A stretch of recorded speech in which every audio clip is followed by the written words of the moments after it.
Harishankar direction లో రవితేజ హీరోగా నటిస్తున్న లేటెస్ట్ మూవీ మిస్టర్ బచ్చన్ ఇప్పటికే షూటింగ్ పూర్తి కాగా ఆగస్టు 15న థియేటర్స్ లోకి రానుంది. ఈ క్రమంలోనే టీజర్ ను తాజాగా రిలీజ్ చేశారు. బాలీవుడ్ బ్యూటీ భాగ్యశ్రీ బోర్సే ఇందులో హీరోయిన్ గా నటించింది. ఇంతకు ముందు రిలీజ్ చేసిన గ్లిమ్స్ తో పోలిస్తే టీజర్ వేరే లెవెల్లో ఉంది. ముఖ్యంగా భాగ్యశ్రీ బోర్సే గ్లామర్ ట్రీట్ అదిరిపోయింది. ఇక రవితేజ మరోసారి తన యాక్షన్ నటనతో అదరగొట్టేశారు. ఇక టీజర్ మొత్తం ఓ డైలాగ్ మాత్రం గట్టిగానే పేలింది. పర్ఫెక్ట్ కమర్షియల్ అంశాలతో సినిమాని తీసినట్టు టీజర్ చూస్తే క్లారిటీ వచ్చేసింది. షాక్, మిరపకాయ లాంటి సినిమాల తర్వాత మాస్ మహారాజా రవితేజ, డైరెక్టర్ హరీష్ శంకర్ కాంబోలో వస్తున్న hat-trick movie mister Bachchan. Jagapathi Babu ఇందులో విలన్ పాత్ర పోషించారు.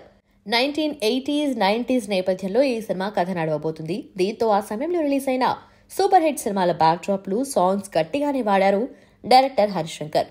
టీజర్ మొదలవటమే సల్మాన్ ఖాన్ సూపర్ హిట్ సినిమా హమ్ ఆప్కే హై కౌన్ తెలుగు డబ్బింగ్ అయిన ప్రేమాలయంలోని అక్క నీ మరిదినంతో వెర్రివాడే పాట పాడింది.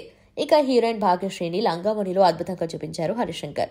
హీరోయిన్ వెంటపడే క్యారెక్టర్లో రవితేజ కనిపించారు. వీళ్ళిద్దరి మధ్య సాగే లవ్ సీన్స్ టీజర్ లో ఆకట్టుకున్నాయి. ఇక తర్వాత సీరియస్ మోడ్ ను అందుకున్న టీజర్ ను యాక్షన్ సీన్స్ తో హీట్ ఎక్కించాడు హరీష్. ఇందులో ఇన్కమ్ ట్యాక్స్ ఆఫీసర్ గా నటించారు రవితేజ. ఇక టీజర్ మొత్తంలో ఒక డైలాగ్ మాత్రం గట్టిగా పెరిగింది. సక్సెస్, ఫెయిల్యూర్ ఇంటికొచ్చే చుట్టాల్లాంటివి, వస్తుంటాయి పోతుంటాయి. యాటిట్యూడ్ ఇంటి పేరు లాంటిది, అది పోయేదాకా మనతోనే ఉంటుంది అంటూ టీజర్ చివర్లో రవితేజ ఊగిపోతున్నారు. రిలీజ్ కి ముందే హిట్ కొట్టేశామంటూ పోస్టు పెడుతున్నారు. ఓవరాల్ గా టీజర్ ఇటు ఎంటర్టైన్మెంట్, అటు యాక్షన్ తో అదరగొట్టేశారంటూ ఫ్యాన్స్ కామెంట్లు చేస్తున్నారు. హరీష్ శంకర్ ఈ సినిమాతో మరో హిట్ కొట్టడం ఖాయమంటున్నారు ఫ్యాన్స్. ఇప్పటికే రిలీజ్ అయిన 2 సాంగ్స్ కి సూపర్ రెస్పాన్స్ వచ్చింది. ముఖ్యంగా సితారా సాంగ్ అయితే సోషల్ మీడియాలో బాగా వైరల్ అవుతుంది. బాలీవుడ్ హిట్ సినిమా రైడ్ కి దీన్ని రీమేక్ గా తెరకెక్కించారు. కాకపోతే ఈ విషయాన్ని ఎక్కడా అధికారికంగా ప్రకటించలేదు.